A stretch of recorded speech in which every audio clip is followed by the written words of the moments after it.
আসসালামু আলাইকুম রহমতুল্লাহ বারাকাতু। আমার সকল দিনই ভাই বোনেরা, একটি খুবই গুরুত্বপূর্ণ কথা বললে তো শেষ হবে না। এরকম 10 জীবনও যথেষ্ট না যদি কথা বলতে চাই।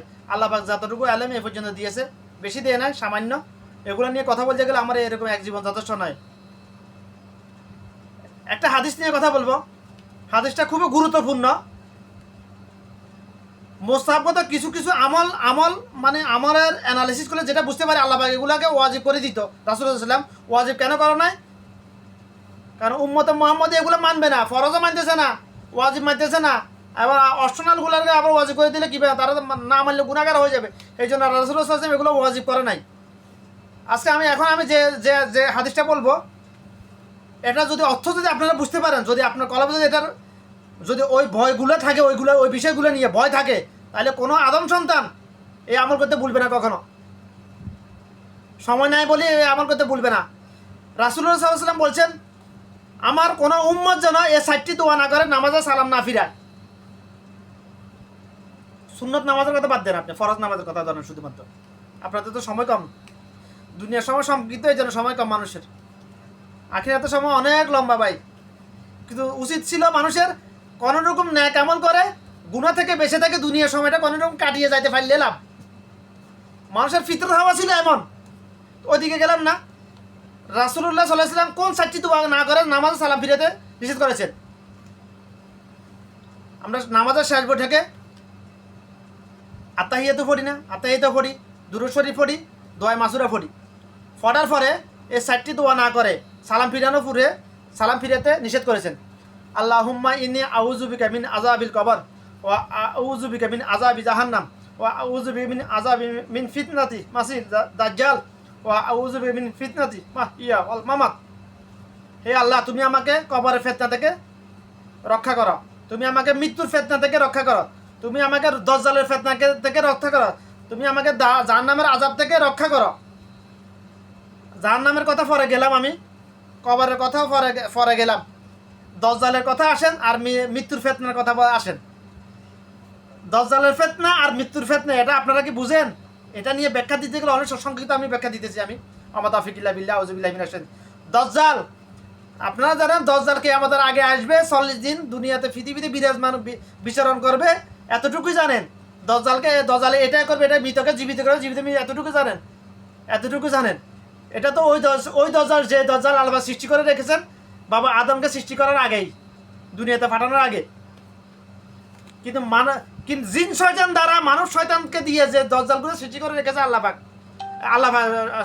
পাক না, মানে জিন শয়তান মানব শয়তানকে দিয়া, অর্থাৎ ইহুদি নাসারাদেরকে দিয়ে যে দাজ্জালগুলো সৃষ্টি করে রেখেছে, সবাই ওই দাজ্জালের ফিতনায় পতিত বর্তমানে। প্রমাণ এই যে মোবাইলে যাদের হাতে এই মোবাইল এই শয়তানের হাড্ডিটা আছে, তারা ওই দাজ্জালগুলো শত শত দাজ্জালের ফিতনায় পতিত বেশিরভাগ। প্রমাণ এই যে মোবাইলে মাঝে মধ্যে সফটওয়্যার লঞ্চ করে না ইহুদিরা, এখানে ক্লিক করলে তোমার ভবিষ্যৎবাণী বলে দিবে, এখানে ক্লিক করলে তুমি কোন ধরনের মানুষ বলে দিবে, এখানে ক্লিক করলে তোমার সামনে কি হবে এটা বলে দিবে। প্রথম ক্লিক করলে তোমার সম্বন্ধে সঠিক তথ্য দেয়, এটাও সত্য। এটা নিয়ে আমি অ্যানালাইসিস করেছি আরও 5-6 বছর আগে। আমি নিষেধ করেছি আমি মানুষকে এগুলো টাচ করার জন্য, আপন করার জন্য। কয়েকদিন পরে ইহুদি কাফেররা এই সফটওয়্যারগুলো লঞ্চ করে মুসলমানদের ঈমান দুর্বল করার জন্য। এগুলো হচ্ছে দাজ্জাল। মানুষের কালকে কি হবে এটা জানার ক্ষমতা একমাত্র আল্লাহ পাকের আছে, আর কারো নাই। গায়েবের মালিক একমাত্র আল্লাহ। কিন্তু ওই দাজ্জাল ওই মানব শয়তানগুলা বিভিন্ন হাদিসের উপর অ্যানালাইসিস করে ওদের মানে ব্রেন এমনভাবে আল্লাহ পাক ভীতি করে দিয়েছে, বিভিন্ন হাদিসের উপর অ্যানালাইসিস করার কারণে। ওরা জানে যে তুমি কোন আমি কোন প্রকৃতির লোক, তুমি কেন জানো? আমি তো চেক করতে হবে, আমি অ্যানালাইসিস করতে হলে একটা বিষয় আমি কথা বলতে হলে অ্যানালাইসিস করতে আমি অবশ্যই ওটার ভিতরে কী আছে জানতে হবে। আমি যখন প্রথম টাচ করলাম, আমি কোন ধরনের লোক হুবহু বলে দিছে ওরা, তখন আমি বুঝি এটা তো দাজ্জাল। সাথে আমি এটা স্ক্রিনশট দিয়ে আমি পোস্ট করছি। আমি এটা টাচ করা থেকে বিরত থাকবেন, কারণ আমাকে আল্লাহ পাক ওই ইলম দিয়েছে, এই জন্য আমি বুঝতে পারছি এটাতে দাজ্জাল। মানব শয়তান দ্বারা বানানো দজ্জাল। আমি এটা বুঝতে পারি, সবাই তো বুঝতে পারতেছে না, সবাই তো বেশিরভাগ মানুষ ইমান হারা যাবে। আরে কেমন কথা, এই সফটওয়্যার বলে দিয়েছে আমি কেমন ধর, এখন যে এআই সফটওয়্যার, বিভিন্ন সফটওয়্যার আছে না, কি কি কি সফটওয়্যার আমি ভুলে গেছি এগুলা।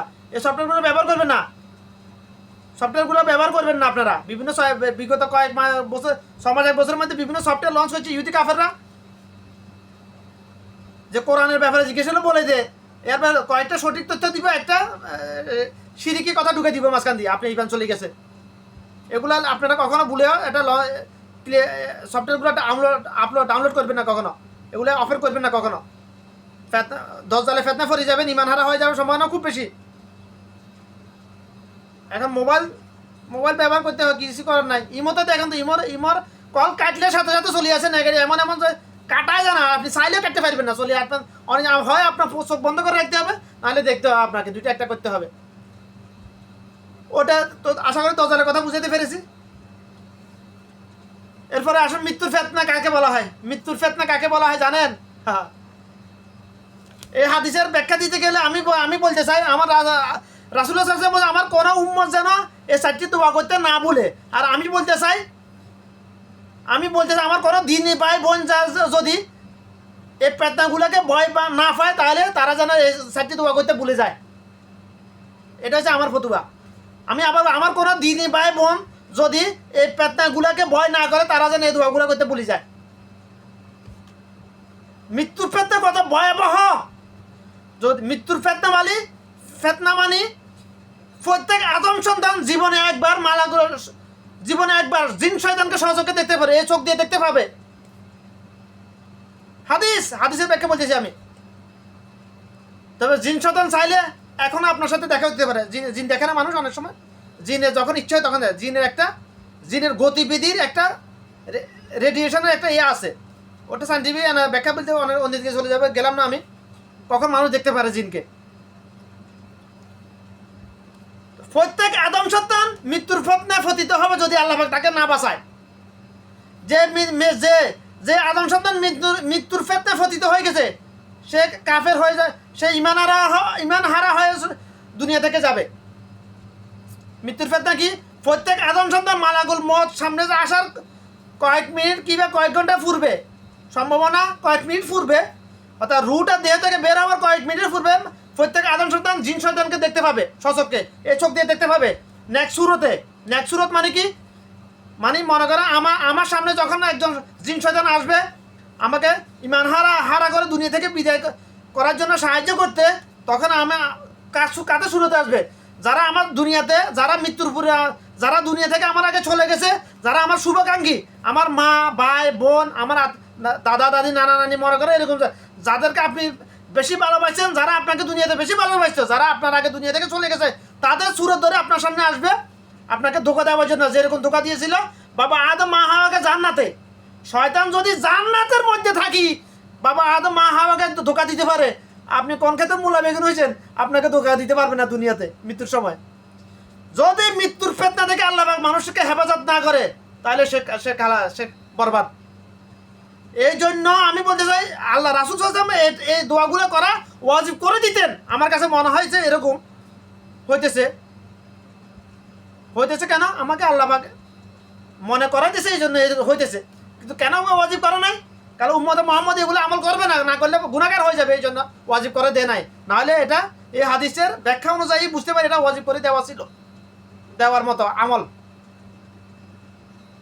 কারণ যে 4টা দোয়া মৃত্যুর ফেতনা থেকে আল্লাহ পাক হে আল্লাহ তুমি আমাকে মৃত্যুর ফেতনা থেকে বাঁচাও, দজ্জালের ফেতনা থেকে বাঁচাও, কবরের ফেতনা মানে কবরের আযাব থেকে বাঁচাও, জাহান্নামের ফেতনা থেকে, জাহান্নাম থেকে বাঁচাও, হেফাজত।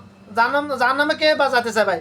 জাহান্নামে কেউ যেতে চায় না, কিন্তু আসলে কি কাজ তো করছে জাহান্নামে যাওয়ার জন্য। জাহান্নামে পৃথিবীর কোনো ইহুদি খ্রিস্টান নামক শুকরগুলো যেতে চায় না, কিন্তু কাজ করতেছে জাহান্নামে যাওয়ার জন্য প্রকাশ্যে। আজকে মুসলমানও একই অবস্থা, জাহান্নামে যাইতে চায় না, কিন্তু জাহান্নামে যাওয়ার কাজ করতেছে জাহান্নামে যাওয়ার জন্য, জাহেলিয়াতের কারণে। জাহান্নামে যাইতে চায় না, কিন্তু কাজ করতে জাহান্নামে যাওয়ার জন্য। ভাই জান্নাতের কথা আমি বাদ দিলাম, একে বললাম আজকে এখানে। জাহান্নামে যাইতে চায় না, কিন্তু কাজ করতেছে জাহান্নামে যাওয়ার জন্য। আল্লাহুম্মা আজরিনি মিনান নার, আল্লাহুম্মা আজরিনি মিনান নার, আল্লাহুম্মা ইন্নী আসআলুকা জান্নাহ, আল্লাহুম্মা ইন্নী আসআলুকা জান্নাহ। রাসূল সাল্লাল্লাহু আলাইহি ওয়াসাল্লাম বলছে আমার কোনো উম্মত যদি 3 বার আল্লাহর কাছে দোয়া করে, আল্লাহ পাক তাকে জাহান্নামের কাঁটা থেকে টেনে এনে জান্নাতি কাতারে ফেলে রাখে। এটা কার জন্য? মুমিন যারা তাদের জন্য, মুনাফিকদের জন্য নয়। এত সস্তা নয়। আপনি মানুষের হক মারি খাইবেন, আবার করলেন আল্লাহ আরো মাফ করি তো। জীবনে অনেক মানুষের হক মারি খাইছি না। বান্দার কোনো হক আল্লাহ পাক মাফ করবে না। বান্দার কোনো হক আল্লাহ পাক মাফ করবে না। কেন করবে না? এটার ব্যাখ্যা দেওয়ার আলেম আল্লাহ পাক আমাকে দিয়েছে। অন্য আরেকদিন বলবো, অনেক কয়েক ঘন্টা চলে যাবে এটার ব্যাখ্যা দিয়েছে কেন আল্লাহ পাক মাফ করবে না বান্দার কোনো হক। এটার পিছনে তো অবশ্যই কারণ আছে, কিন্তু আল্লাহর ইখতিয়ার আছে। আল্লাহ পাক যদি মাফ করে দেয়, বান্দা কারো কিছু করার নাই। আমার হক যদি আমি কারো কাছে হক পামু, আল্লাহ যদি মাফ করে দেয় তারে, আমার কিছু করার নেই এখানে। কিন্তু আল্লাহ পাক মাফ করবে না। কেন মাফ করবে না এটা জানতে হবে তো। কেনর ব্যাখ্যা আল্লাহ পাক দেওয়ার আমাকে আলেম দিয়েছে। আমি বেশি কিছু জানি না, আমি একজন তালেমে আলেম, তবে প্রত্যেক কেন প্রশ্নের উত্তর দেওয়ার আলেম দিয়েছে আল্লাহ পাক। যে কোনো হাদিসের বাংলা অনুবাদ, হাদিসের সহি সনদ মতাংশ পড়ে শুনাইতে হবে আমাকে, বাংলা অনুবাদটা পড়ে শুনাইতে হবে। তাহকিক তাফসীর করে আলেম আল্লাহ পাক আমাকে দিয়েছেন। যে কোনো হাদিস, লক্ষ লক্ষ হাদিস বলেন, হাজার হাজার, যে কোনো হাদিসের।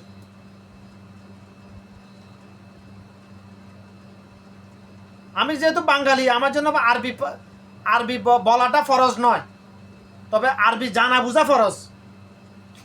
নিজের জন্য জানা বোঝা ফরজ, কিন্তু বলা ফরজ না, বলা মুস্তাহাব না। ওই যে বায়তুল মুকাররমে খতিব, ওই জাহেল, ওই পেতনাবাজ, ওই বিদাতি বলছে যে যে আরবিতে কথা বলা সুন্নত নয়, কোনো জানা দিছ নাই। ও জাহেল শুধু এটা বলছে আরবিতে কথা বলা সুন্নত নয়। এটা ঠিক আছে ভাই, কিন্তু আরবি জানা বুঝে ফরজ। আরবি জানা বুঝে ফরজ, ফরজে আইন। কেন ফরজে আইন? এটা আপনি যদি আল্লাহর কথা না বুঝেন মানবেন কিভাবে ভাই?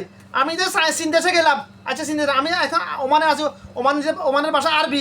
আমি যদি ওমানিদের ভাষা না বুঝি, তাহলে ওরা আমার কাছে আসছে, আমার কাছে চাইছে একটা এসি সুইচ, আমি দিয়ে দিলাম একটা পানির ট্যাপ, হইল। আমার কাছে চাইতেছে পানির ট্যাপ, আমি দিয়ে দিলাম বিজলির ট্যাপ, হইল। আমার কাছে চাইতেছে একটা কি দেখাবো, এখানে তো আমার জিনিসপত্র অনেক, আমার কাছে চাইতেছে মনে করে এটা আমি দিয়ে দিলাম, এটা হইল। হবে না, সেম একই অবস্থা। এই জন্য আমার জন্য আমি ওমানে আসার আগে ওমানি ভাষা অনেকগুলো শিখে আসছি। 1 থেকে 100 পর্যন্ত শিখে আসছি। 100 না, 1 থেকে 1000 পর্যন্ত ওমানি ভাষা অনেকগুলো শিখে আসছি। যেহেতু আমার 3 ভাই কুয়েত, ওদের কাছ থেকে শিখে আসছি, লিখে শিখে নিছি। এখন আমি এই দেশে ওমানে আসার প্রায় 1 বছর পরে ওমানি ভাষা বই লিখেছি। আমি ওমানি ভাষা বই লিখেছি আমি, যারা নতুন দেশ থেকে আসবে তাদের জন্য। আমি অনেক বাঙালিকে ভাষা শিখেছি এ পর্যন্ত। অনেক বাঙালিকে আমি সরাসরি ওমানি ভাষা শিখেছি। আমি এক শ্রীলঙ্কার খ্রিস্টানকেও সে ভাষা শিখেছি। আমি আমার দোকানে রাখি, প্রায় 2-3 মাস রাখি ভাষা শিখেছিলাম, কাজ শিখেছি আমি। যে কোনো আদম সন্তান তো এই জন্য, হাতের ইমানে এটা হাতে জানে, হাতের আল্লাহ জানে, আমার আদম সন্তান তো এই জন্য। তো আল্লাহর কালাম আল্লাহ জানা বুঝা, ওই জাহেল যে মানুষকে গোমরাই করার জন্য কি ফতোয়া বানিয়েছে দেখো। বায়তুল মুকাররমের খতিব ও যে একটা 100% বিদাত দিয়েছে। অনেকগুলো প্রমাণ আছে আমার কাছে, প্রমাণ ছাড়া কোনো কথা বলি না। প্রমাণগুলো আমার কাছে রেকর্ডেড আছে। যে ফিতরা নিয়ে যে ফতুয়া দিয়েছে ওটা 100% বিদাতি ফতুয়া। এবং মাঝে মধ্যে যে কথাগুলো বলে বেশিরভাগে বিদাতি ফতুয়া। ও বেশিরভাগে হাদিস বলে, দেখে হাদিস শোনায়, মুখস্থ হাদিস জানা। ও বলে বিশ্ববিখ্যাত আলেম, বলে ধর্ম পেশায় ওরা প্রমোট করতেছে। কিন্তু আমি দেখছি ও জাহেল না, দেখে হাদিস কোরআন আয়াত পড়ে শোনায় মানুষের, দেখে বা বাংলা তাফসীর শোনায়। বেশিরভাগে বিদাতি ফতুয়া দেও। ও জাহেল যদি চাইতো, ও যদি জাহেল না হয়, যদি প্রকৃত আলেম হইতো, আবু জাহেলের নিয়ে আলেম যদি না হয়, যদি সাহাবীদের নিয়ে আলেম হইতো, তাহলে ওই জাহেল চাইলে বাংলাদেশ থেকে যে একটা প্রতিষ্ঠান, একটা বিদাত নির্মূল করতে পারতো। যে 3টা খুতবা দেওয়া, এই বিদাতটা মসজিদে ঢুকে 2 রাকাত নামাজ না পড়ে বসা বিদাত, এই বিদাতগুলা আরবিতে খুতবা দেওয়া, এই বিদাত জাহেল চাইলে বন্ধ করতে পারতো। কিন্তু জাহেল কি এগুলো নিয়ে কথা? ওই জাহেলে 3টা খুতবা দেয়, আরবিতে খুতবা দেয়। ও জাহেল আরবিতে খুতবা দেওয়া বিদাত। খুতবা দেওয়ার সুন্নাহ হলো তুমি যে জাতির সামনে খুতবা দিছো তো ওই জাতির ভাষায়। তুমি যদি চীনে যাও, তুমি বাঙালি আলেম, বাংলাদেশের আলেম, কিন্তু যদি তুমি চীন দেশে যাও দিনের দাওয়ার জন্য, তোমাকে খুতবা দিতে হবে চাইনা ভাষায়। এটাই হলো রাসূলের সুন্নাহ, সাহাবীদের সুন্নাহ এটা সাল্লাল্লাহু আলাইহি ওয়াসাল্লাম। রাসূলের নাম নিলে সাল্লাল্লাহু আলাইহি ওয়াসাল্লাম বলতে হবে। ভুলে গেলে যদি ভুলবশত না বলা বলতে ভুলে যাও তাহলে আল্লাহ মাফ করে দেবে, কিন্তু ইচ্ছাকৃতভাবে না বললে গুনাহগার হবে। রাসূল সাল্লাল্লাহু আলাইহি ওয়াসাল্লামের নাম নিলে সাল্লাল্লাহু আলাইহি ওয়াসাল্লাম বলা ওয়াজিব, সুন্নাত মুস্তাহাব নয় এটা। ওই জাহেল যদি চাইতো, ওই জাহেলকে নিয়ে আমি ফেরকাবাজি ফেতনাবাজি করতে চাই না, কিন্তু বাধ্য হয়ে কথাগুলো বলতেছি আমি। ওই জাহেল কি ফতুয়া বানাচ্ছে মানুষকে গুমরাহি করার জন্য, বাংলাদেশের মানুষকে। সবাই যদি আলেম হয়ে যায় তাহলে এদেরকে ধর্ম ব্যবসা বাংলাদেশে থাকবে নাকি? বাংলাদেশের ধর্ম ব্যবসা পুরো ওয়ার্ল্ডের মধ্যে ধর্ম ব্যবসা সবচেয়ে বেশি জমজমাট বাংলাদেশে। বাংলাদেশে যেভাবে ধর্ম ব্যবসা জমজমাটভাবে চলতেছে পুরো ওয়ার্ল্ডে কোনো দেশে নাই। বিদাত বাংলাদেশের মতো কোনো দেশে নাই। ফেরকাবাজি ফেতনাবাজি এগুলো বাংলাদেশের মতো কোনো দেশে নাই পৃথিবীর, শুধুমাত্র সব বাংলাদেশে ভাই। ওই 72 দল নিয়ে রাসূল সাল্লাল্লাহু আলাইহি ওয়াসাল্লাম যে হাদিস বলছে ওটা শুরু হয়েছে বাংলাদেশ থেকেই, আরও অনেক 15-20 বছর আগে থেকে। 73 দল 72 দল বলছি, 72 দল হচ্ছে জাহান্নামী, একদল জান্নাতি। ওটা বাংলাদেশ থেকে শুরু হয়েছে কিয়ামতের আলামত। যে দেশের কেন্দ্রীয় মসজিদের, রাষ্ট্রীয় কেন্দ্রীয় মসজিদের খতিব বিদাতি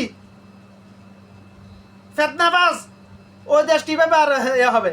ওই দেশের সাধারণ মানুষ কীভাবে আর দিনের ছায়াতলে আসবে ভাই? যে দেশের ধর্মমন্ত্রী ওই আহমদ খালেদা টাটকা মুনাফিক, হাতে বানাইছে ওই হাতে রে খতিব বাইতুল মোকাররমের, হাতে বলছে সরাসরি এটা সংবাদ সম্মেলনে যে একজন দরবেশকে খতিব বানাইছি। দরবেশ তো বানাইছে ঠিক আছে, মানে শয়তান মার্কা দরবেশ আর কি। যে জীবনে যে যে যে হাতে যত বড় আলেমক যে একটা বিদাত করলো তার ইমান চলে গেল, তার কোনো কথা না শোনাটাই উত্তম। সে যত বড় আলেম হোক না কেন, সে আবু জাহেলের ন্যায়। যে বিদাতকে বিদাত জেনে বিদাত করলো, বিদাত প্রতিষ্ঠিত করলো, নিজে পালন করলো, তার অনুসারীদের তার পিছনে তার অনুসারী বানিয়ে তাকে যারা অনুসরণ করতেছে জালিয়াতে তাদেরকেও বিদাত করতে উদ্বুদ্ধ করলো, সে জাহান্নামী, সে তার ইমান চলে গেল। যে বিদাতি একটা ফতুয়া দিল, তার সকল ভালো ভালো ফতুয়া নেওয়া তার থেকে কোনো এলেম নেওয়া না অনুত্তম। কোথায় পাইলে এই হাদিস? ইমাম আজম মোহাম্মদ ইসমাইল বুখারী রহমতুল্লাহ আলাই উনি হাদিস সংগ্রহের ব্যাপারে এত কঠোর ছিলেন যে জীবনে একটা মিথ্যা কথা বলছে তার থেকে কোনো হাদিস গ্রহণ করেন নাই, ওই সাহাবী থেকে হাদিস গ্রহণ করেন নাই। ভুলবশতও যদি একটা ঘটনা ছিল, অনেক লম্বা একটা ঘটনা, এক সাহাবীর কাছে একটা হাদিস আছে শুনছে, এটার জন্য ইমামে বুখারী রহমতুল্লাহ আলাই কয়েকশো মাইল ফাঁড়ি দিয়ে ওই সাহাবীর বাড়িতে আসছে, বাড়ির সামনে এসে দেখতেছে ওই সাহাবী ঘোড়া কিংবা উটকে ধরার জন্য একটা পাত্রে খাবার নিয়ে উটকে ইশারা ডাকতেছে। উট কিংবা ঘোড়াটা সামনে আসার পরে খাবারটা তাকে দেয় নাই, উটকে দেয় নাই। ওই সাহাবী থেকে হাদিসটা আর গ্রহণ করেন নাই, উনি চলে যাইতেছেন। এই অবস্থা দেখে যে ওটার সাথে ধোঁকাবাজি করছে, ওটকে খাবার দেখাইছে কেন, দেয় নাই কেন, তার থেকে হাদিস গ্রহণ করেন নাই। কত কঠোর ছিলেন।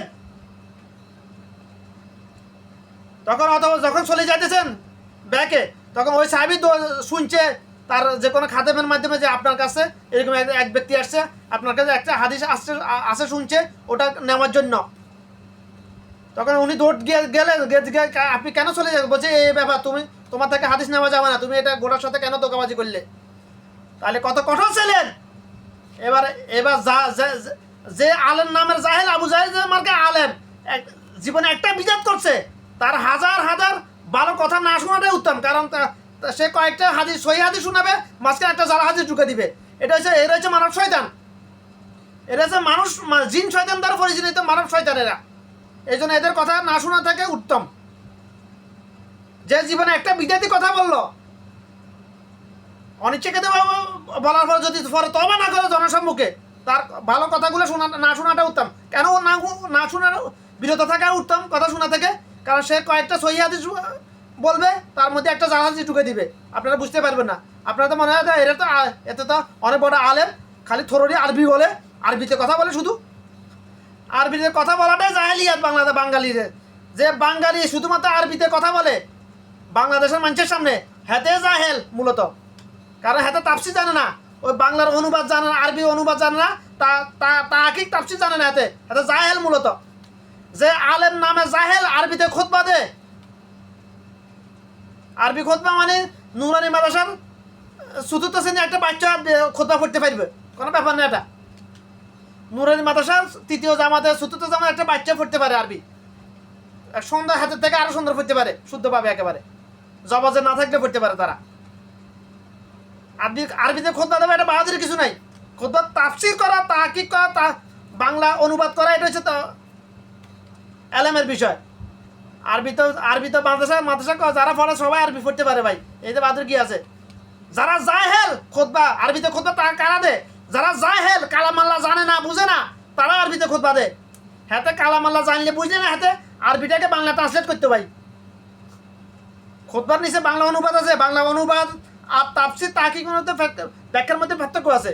অনুবাদ আর ব্যাখ্যা এক নয়, অনুবাদ আর ব্যাখ্যা এক নয়। অনুবাদ মানে আই অর্থ আমি, ইউ অর্থ তুমি, হোয়াট ইজ ইউর নেম, তোমার নাম কি, এগুলো এটা হচ্ছে অনুবাদ।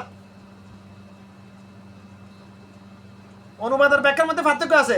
যে যে বাংলাদেশের যে সকল আলেম নামের জাহেল গুলা, বাতিল শয়তান গুলা আসলে কালামালা জানে না বুঝে না, তারা আরবিতে খুতবা দেয়।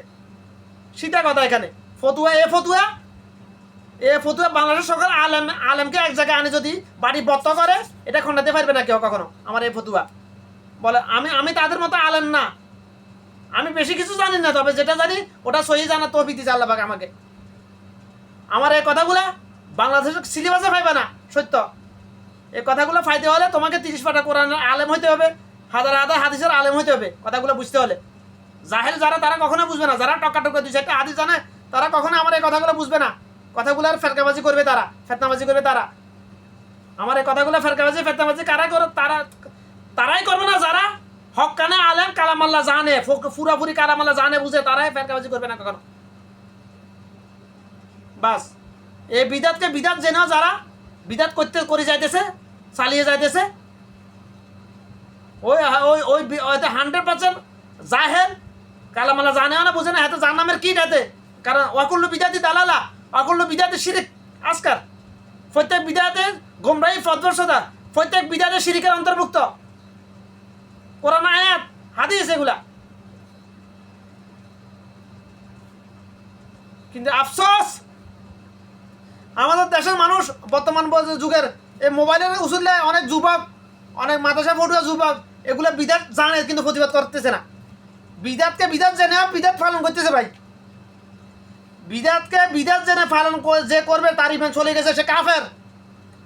যে জানে না, যে যারা সাধারণ মানুষ, যারা জানে না বুঝে না, কিন্তু বিভিন্ন আলেমদের অনুসরণ করতেছে, তারা যদি অজানা অজ্ঞতার কারণে বিদাত করে, আল্লাহ চাইলে মাফ করে দিতে পারে, আল্লাহ চাইলে মাফ করে দিবে ইনশাআল্লাহ, আশা করি। কিন্তু যারা জানা বুঝে, জানার সত্ত্বেও বিদাতকে বিদাত হিসাবে বর্জন করতেছে না,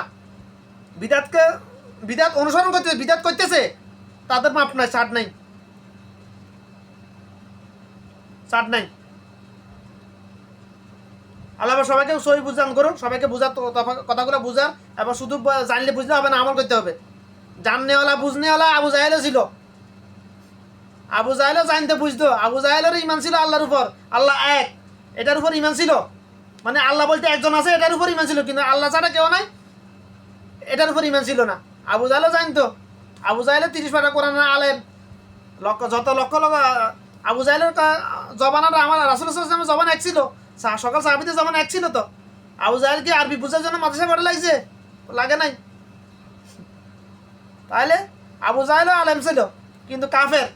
ওই আবু জাহেলের নিয়ে আলেম পৃথিবীতে এখন লক্ষ লক্ষ মিলিয়ন ভাই। বাংলাদেশে লক্ষ হাজার আছে ওইরকম আলেম, অভাব নাই। আবু জাহেলের নিয়ে আলেম সবাই, আর সবাই না, সবাই এরকম না। আবু জাহেলের নিয়ে বলতেছি না আমি, হক্কানে আলেম তো অবশ্যই আছে অনেক। হক্কানে আলেমদের কথা খাইতেছে না ওই যে আবু জাহেলের নিয়ে আলেমদের সামনে এখন। কারণ যারা হক, তারা কথা দিয়ে কাউকে আঘাত করে না, হাত পা দিয়ে কাউকে আঘাত করে না। যারা বাতিল তারা কথা দিয়ে আঘাত করে, অন্যকে হাত পা দিয়ে আঘাত করে। প্রমাণ দেখতেছেন তো আপনারা। শুধুমাত্র মোস্তাফার আমল নিয়ে মতবিরোধ থাকার কারণে একজন আলেমকে মেরে ফেলেছে, রহিসুদ্দিন নামক এক আলেমকে মিথ্যা অপবাদ দিয়ে ফাঁসিয়ে মেরে ফেলেছে। এটা তো জানেন, বাঙালি যদি হয়ে থাকেন, যার জানার কথা, না জানলে তাহলে আপনার মতো জাহেল পৃথিবীতে আর নাই। আশা করি কথাগুলো বোঝার চেষ্টা করবেন ইনশাল্লাহ। আপনারা কথাগুলো বুঝে আমল করলে আমার লাভ, না হলে আমার কথা যে কথা সে চিল্লেতেছি এটা আমার বৃথা চলে যাবে। লাইক শেয়ার করে আমার কিছু আসবে না, এগুলা আমার দরকার আমল করতে হবে। আপনারা আমল করবেন এই আশা আমি কথা বলতেছি। যতটুকু আল্লাহ পাক যখন যে ব্যাপারে যতটুকু আল্লাহ আমাকে দিতেছে, হেকমা দিতেছে, হেকমা মানে যেভাবে বুঝার তৌফিক দিতেছে আমাকে, ওইভাবে বুঝে